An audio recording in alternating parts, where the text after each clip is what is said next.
Hey guys, how you doing? William here, aka Big Bastard, and here I'm going to preview the upcoming Superman versus Batman Dawn of Justice movie.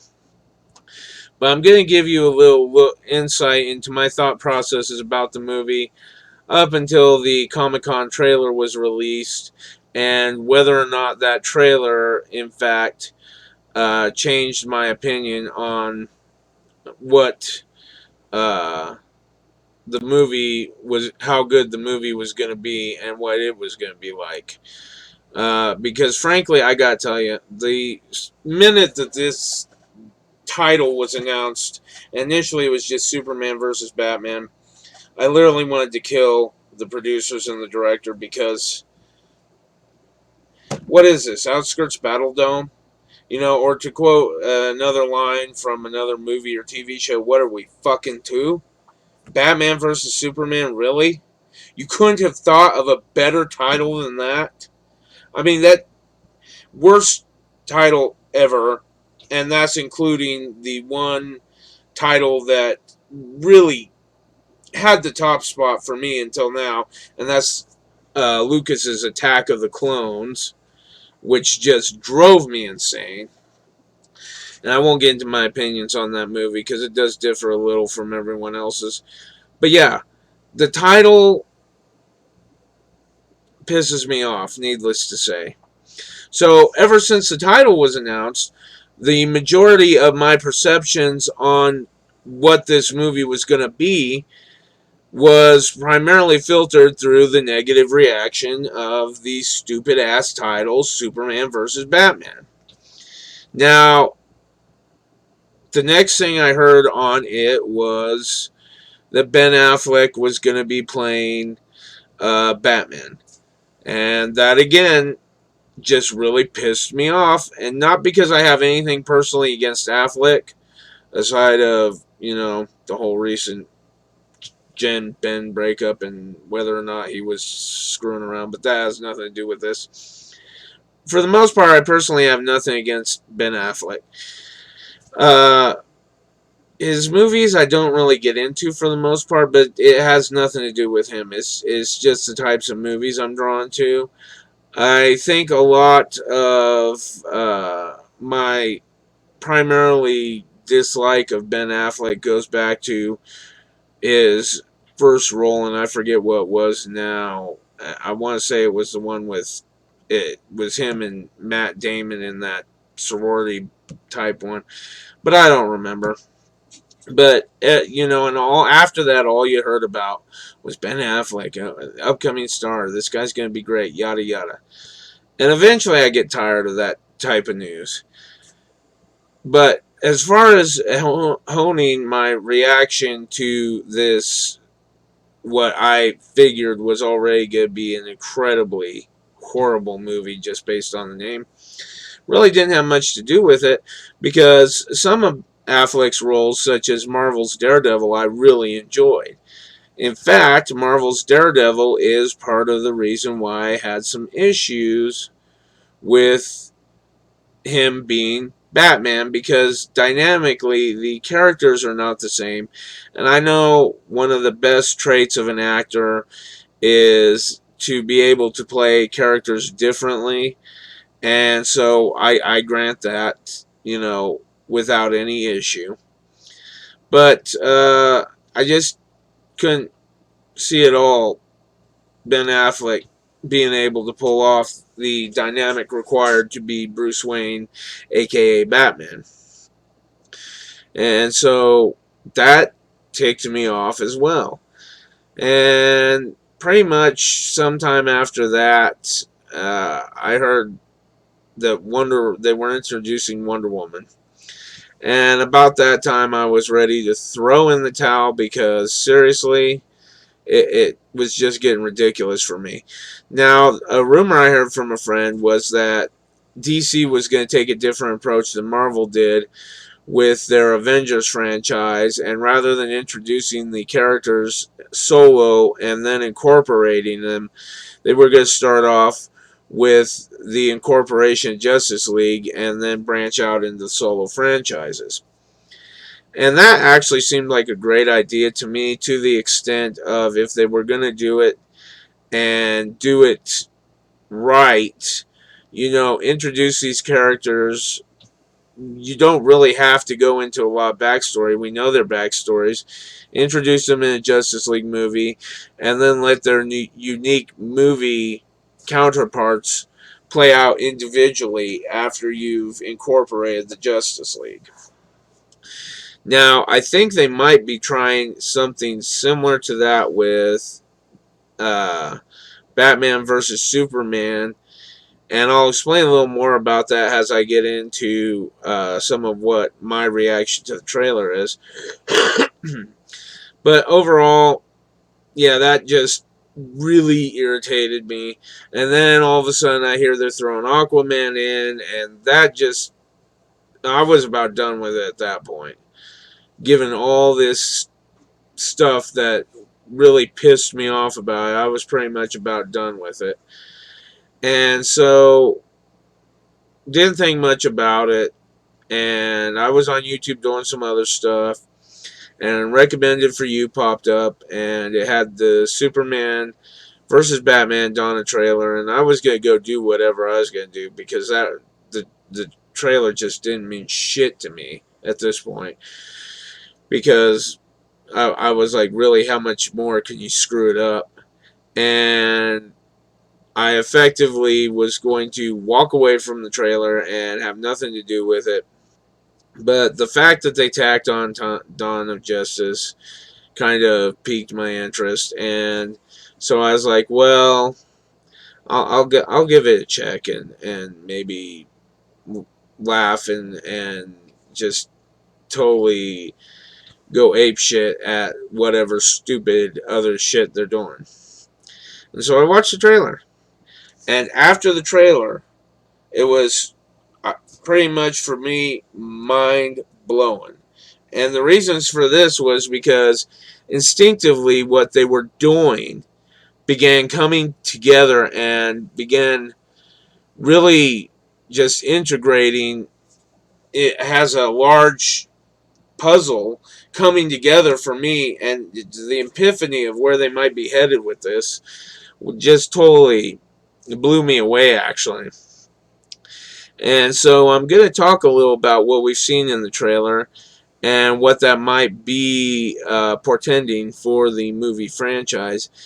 And one of the first things I noticed, and we're going to go to my desktop here. And one of the first things I noticed here was this kind of theme where they're going with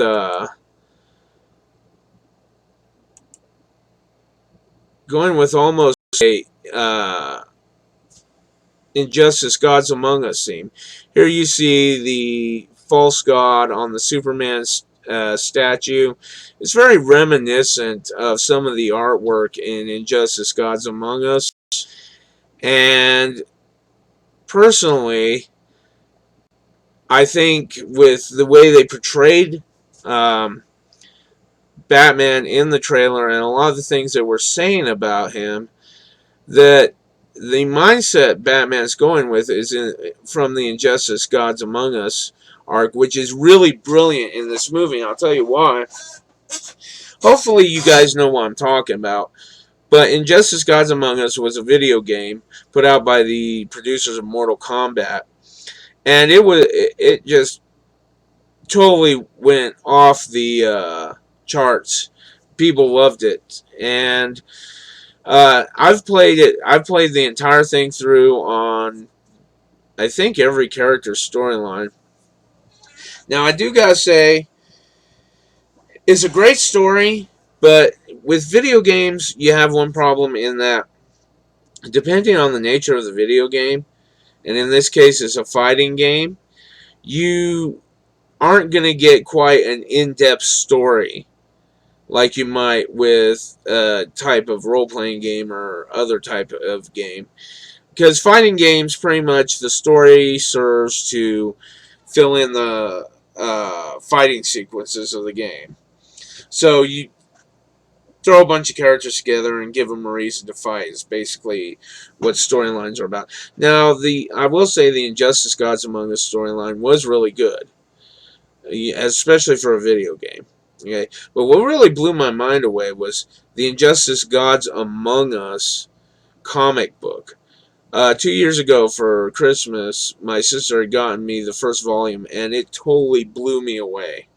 Just, I mean, they took the Injustice Gods Among Us video game story and brought it into such a deep, impacting work that I can't even use words to describe it. It's phenomenal.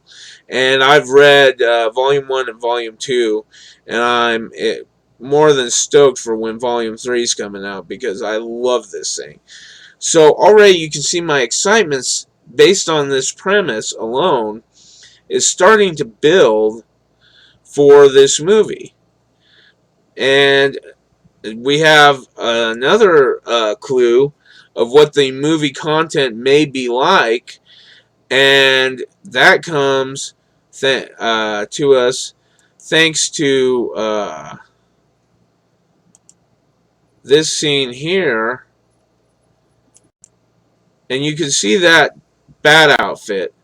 Okay, now, those of you who aren't familiar with the Batman history may not have quite the grasp of what this bat outfit is significant of, but I'm going to go ahead and show you here.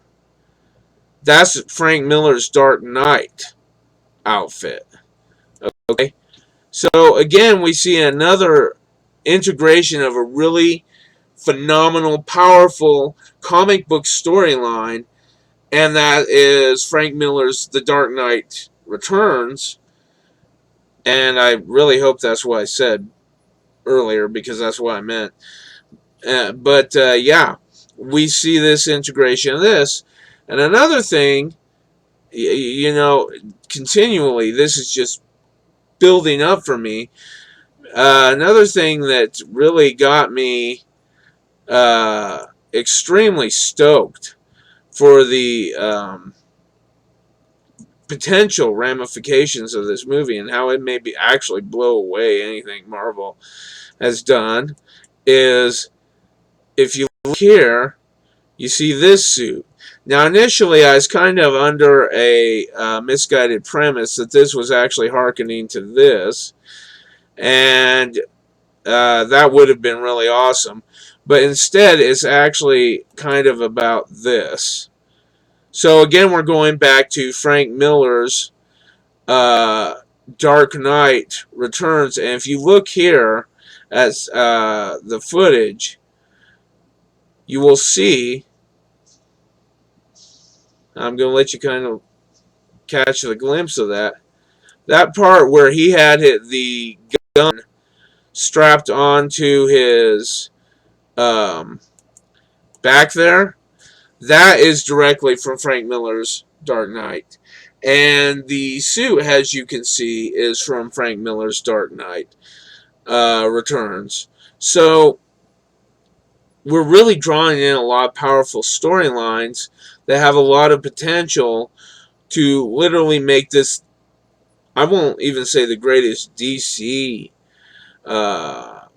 movie ever made. This has the potential to be the greatest DC comic book movie ever made. Forget DC, this has the potential to be the greatest comic book movie ever made. And going back to some of the things that, you know, I had talked about what I had despised about the movie when it came out. One of the few glimpses of hope that I did have was the fact that this is supposed to be a sequel to the Man of Steel movie. And I loved the Man of Steel movie, and that's saying a lot because, for the most part, I hate Superman movies.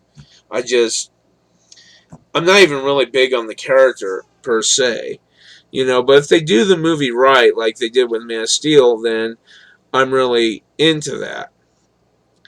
But one of the things that, and I could be jumping ahead on the bandwagon here, and maybe kind of anticipating things that may not be relevant. But one of the things that struck me is, so going back to the Injustice Gods Among Us arc, initially when I heard about Batman versus Superman, Dawn of Justice, which I'm sorry, I still think it's one of the fucking stupidest names for a movie. Dawn of Justice makes it a little more palpable, I'm not gonna lie. But when one of the things when I first heard about this incorporation of Wonder Woman and Aquaman that really pissed me off is like, okay, you got Batman versus Superman already, but now you're dragging in these characters who really don't have anything to kind of do with it. Well, if you go back to the Injustice Gods Among Us arc, okay, one of the important things to understand is that when this all went down, Batman knew Superman, knew him for a long time. They had fought together, they had fought each other, okay? They had a lot of history. And Batman still felt the need to oppose Superman. Now, how much more different is that going to be when Batman doesn't know Superman? Okay? Batman, in his mindset of absolute power corrupts absolutely, has pretty much witnessed the destruction of a good part of Metropolis thanks to two aliens duking it out. And for him, it's enough. This has to stop. Okay? We also see in the movie trailer idea that this may have affected him somehow personally to some degree, because as it's kind of a flashback to Zod and Superman's battle, I assume, and you see I'm assuming laser vision beams cutting through a building and dropping it, and it's got kind of a 9/11 feel to it. But you see Wayne running, and there's a child that runs to him, and he picks up the child and holds the child. And then in the background, you see the marquee of Wayne Industries laying in the rubble. Okay? So there may be some personal involvement here for Wayne as well. And we know how Wayne is when people take things from him. Okay? He gets very. Uh, he goes into a personal retaliation mode. Okay? And he's I'm assuming he's got the mindset that the Batman in Injustice Gods Among Us did, even knowing Superman, that, okay, this guy's a danger because of all his power. And granted, in Injustice, Superman kind of lost it because of a personal tragedy.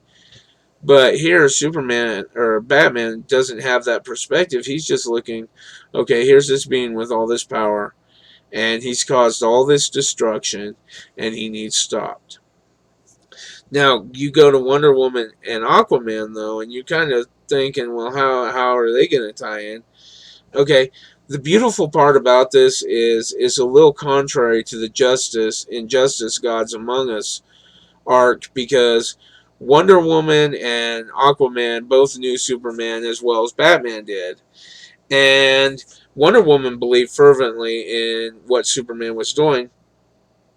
But one of the key glimpses we may get for this perspective of Wonder Woman and Aquaman when freshly introduced into the DC Cinematic Universe is that Aquaman in Injustice, even knowing Superman like he did, he still was of the mind, I am the ruler of a sovereign nation.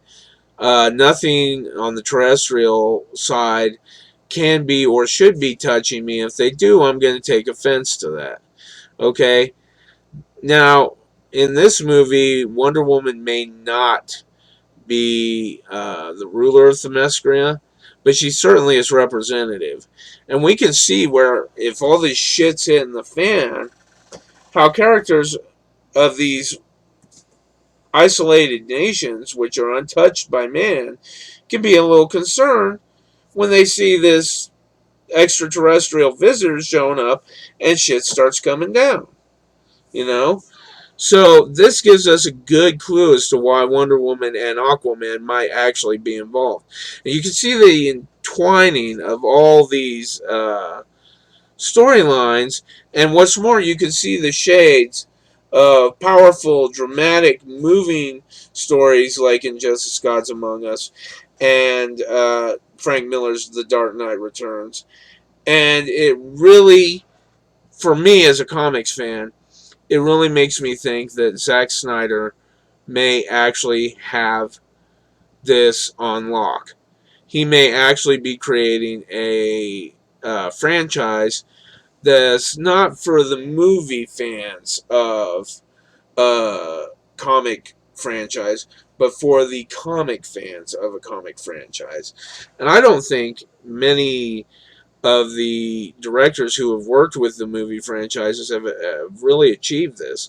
And I even say that with the deep respect for the Dark Knight trilogy, because what Christopher Nolan did was he created a real world Batman.